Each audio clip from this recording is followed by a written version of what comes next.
In the space between a porch light and a welcome mat, a life can simply erase itself. Rain slicks a quiet cul-de-sac as a car's tires hiss into the distance. The last image we have of Mia Carter is from a rideshare dashcam just after 9 o'clock. Her phone is later found glowing in the gutter, its screen shattered. One set of footprints darkens the wet concrete, leading from the curb, then stopping, just 2 paces from her own front door. A neighbor claims the lights flickered, but the power company reports no outage. The mailbox camera recorded only a moment of static, then nothing. The official report suggests she walked off. But the footprints don't go anywhere. They just end. And that impossible stillness forces the search outward. The same chilling silence is found at the edge of the county, where a derelict farmhouse groans against the wind. A deputy opens a locked room. The padlock is intact, the hasp unbent. Yet inside, the floor is coated in dried lake silt, and a single muddy boot print faces the wall. On the ceiling, fresh brush strokes arc across the plaster, though there is no ladder in sight. The caretaker heard voices.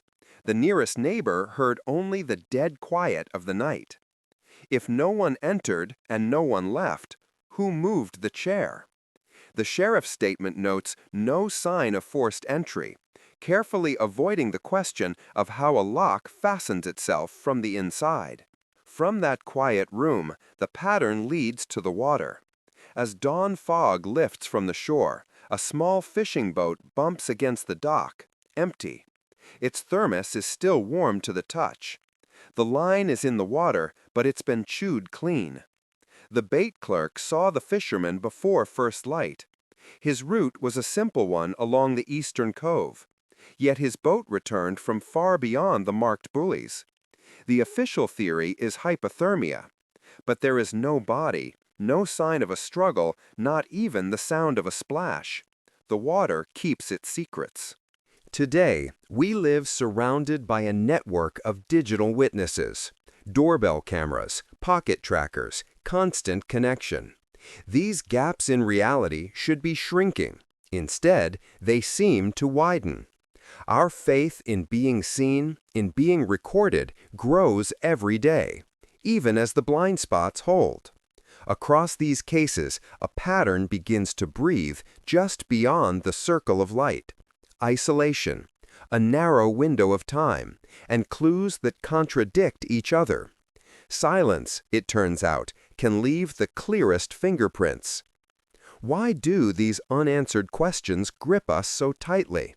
Because the human mind despises a vacuum. We rush to fill the void, to connect the dots. But in that rush, bias takes root. We commit to a theory, and then we defend it, ignoring anything that doesn't fit. Investigators must fight this impulse. They rebuild minutes, not myths. They trace routes, check temperatures, and ask how the elements could warp the truth. The most important discipline for them and for us is to hold that urge, to stare into the gap and not fill it with assumption, to name the facts, flag the guesses, and honor the missing by refusing to invent an ending. Because sometimes the most honest answer is that we simply do not know.